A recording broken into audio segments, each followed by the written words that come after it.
हमारे साथ खास बातचीत करने के लिए मेरे साथ हैं रंजीत सहनी जी।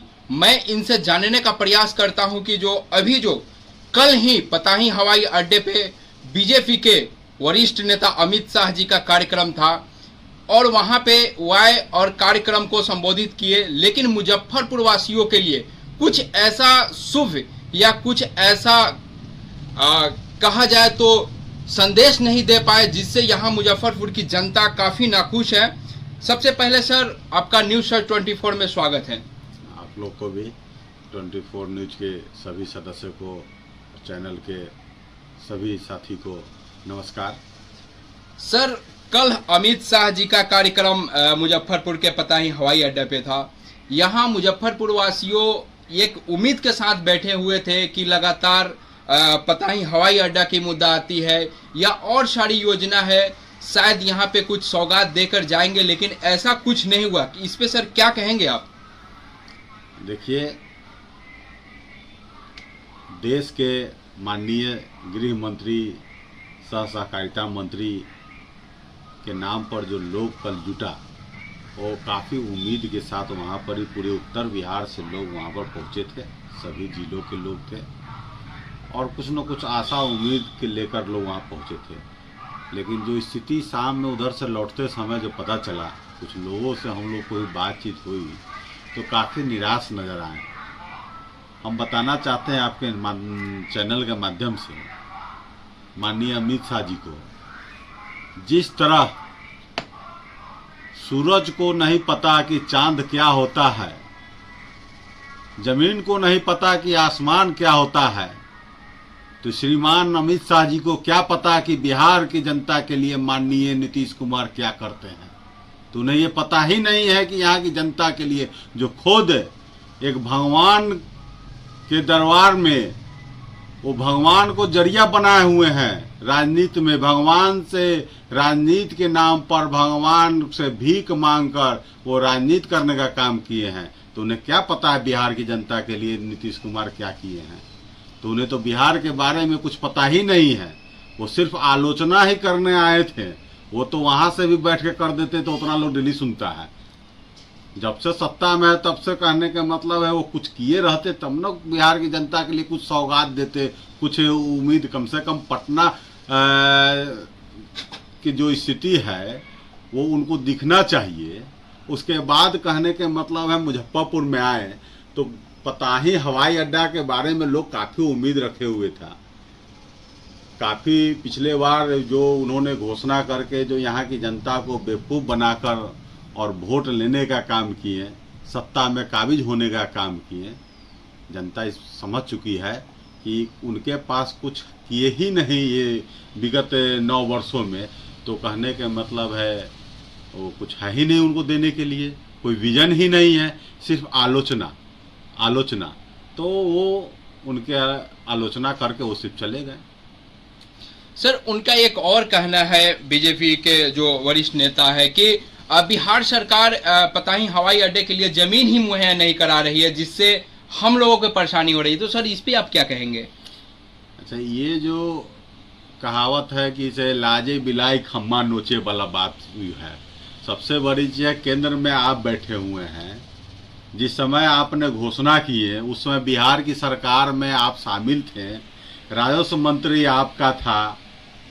जिस जिले की बात कर रहे हैं हवाई अड्डा के, वहाँ आपका नगर विकास मंत्री था, सांसद वहाँ के थे। तो कहने का मतलब जमीन की कहाँ से समस्या आ गई? जमीन जो है पताही एयरपोर्ट की जो जमीन है, आपने माननीय पूर्व मंत्री जी वो बाद में ये प्रस्ताव भी दिए कि इसका मतलब छोटा एयरपोर्ट जो है यहाँ से जो है छोटी छोटी उड़ानें भरेगी, तत्काल वो चालू होगा। तो वो भी तो कानून हो सकता है, उतने के लिए तो ज़मीन काफ़ी है।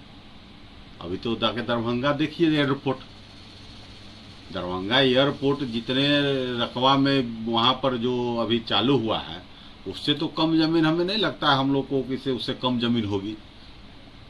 तो कहने का मतलब है काम करने का जज्बा होना चाहिए। सिर्फ हवा छोड़ने से, हवा देने से कुछ नहीं होता है। ये पार्टी के जो शीर्ष नेता है वो आपको तो पहले ही बताया कि सिर्फ भगवान के नाम पर भीख मांग के राजनीति करने वाली पार्टी है, इसके नेता है। तो इनको धरातल पर काम कहाँ करना है। आज हमें बता देवे कि इसे बिहार में जो इतनी योजना चल रही है उसमें केंद्र सरकार की क्या योगदान है। अगर बिहार के बारे में उनको जानकारी ही नहीं थी तो बिहार में आना ही नहीं चाहिए। उनको जानकारी लेके आना चाहिए कि बिहार के लिए माननीय मुख्यमंत्री नीतीश जी ने क्या किए हैं। तो ये चीज़ जानकारी लेना चाहिए उनको, और रियल में सही जानकारी अगर होता तो नहीं आते।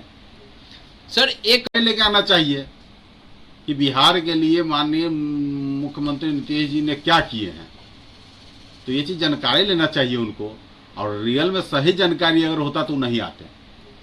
सर एक मुद्दा उन्होंने जनता के बीच ये भी कहा कि जो अभी बिहार में जो जनगणना हुई है उस पे भी उन्होंने सवाल खड़े कर रहे हैं कि नहीं, ये जो जनगणना हुई है बिल्कुल गलत हुई है और ऑफिस में बैठ के ही कार्य को किया गया है।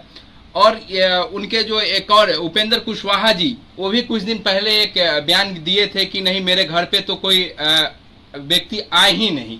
तो सर क्या कहेंगे? इनका तो साक्ष्य वो उनको जुटाना चाहिए, और हमें लगता है कि इसे मतलब कम से कम हर क्षेत्र में 100 घर का विजिट करना चाहिए उनको, ज़्यादा नहीं, 100 घर का।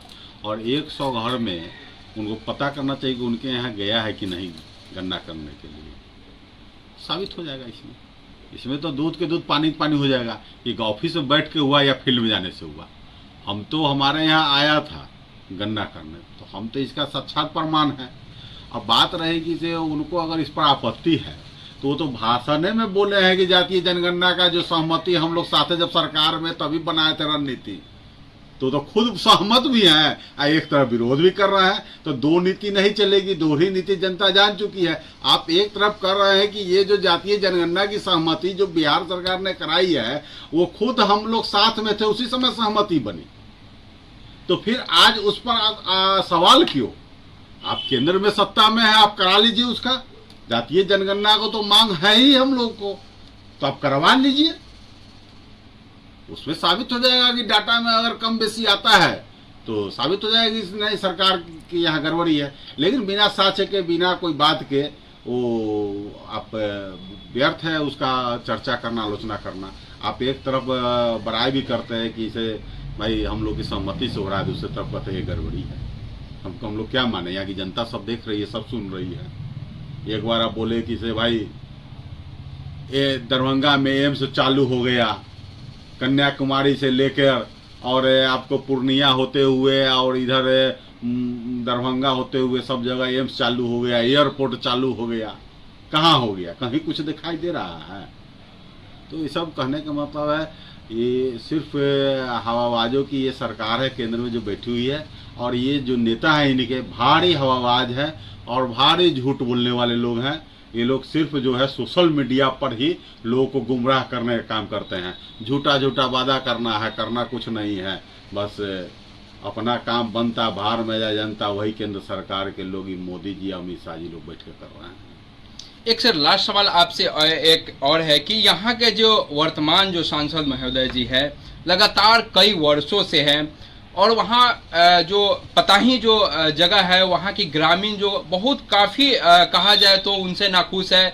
उनका आरोप है कि मेरे यह क्षेत्र में आते ही नहीं है, और उनके रहते हुए और उनके क्षेत्र में कम ही दूरी का फैसला है पताही का और उनके घर का, फिर भी वो ध्यान नहीं दिए। तो क्या कहेंगे सर?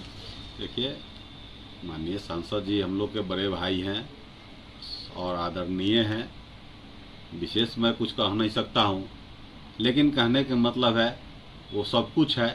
पार्टिये भगवान भरोसे चलता है तो वो भगवाने भरोसे जीतते हैं, भगवाने भरोसे चल रहे हैं। जनता के बीच जनता उनको नकार चुकी है, और इस बार जनता निश्चित रूप से उन्हें बता देगी कि कहने का मतलब है जिस काम के लिए जनता उन्हें 2-2 बार से जिताने का काम किया, विगत पिछले 17 वर्षों उनके पिताजी माननीय हम लोग के गार्जियन, अभिभावक यहाँ के सांसद हुआ करते थे, केंद्र में मंत्री हुआ करते थे, और 27 वर्षों से वो यहाँ पर ही वो देख रेख कर रहे हैं। 27 वर्ष में भी उन्हें नहीं पता है कि पताही हम लोग के क्षेत्र में है कि नहीं है, कि दुर्भाग्य है। पताही की जनता जान रही कि मेरा भाई सांसद महोदय मुजफ्फरपुर लोकसभा में हम आते हैं, लेकिन हमें नहीं लगता है कि उन्हें जानकारी होगी कि वो मेरा क्षेत्र है, इसीलिए नहीं जाते होंगे। ये भी समस्या हो सकती है, क्योंकि उनको तो भाई भगवान भरोसे पार्टी चलता है और भगवान भरोसे वो जीतते हैं, तो सबसे बड़ी बात है इसमें। तो आप देख रहे हैं न्यूज़ 24। आज हमारे साथ खास बातचीत में थे रंजीत सहनी जी, और इन्होंने अपनी सारी बातों को रखे।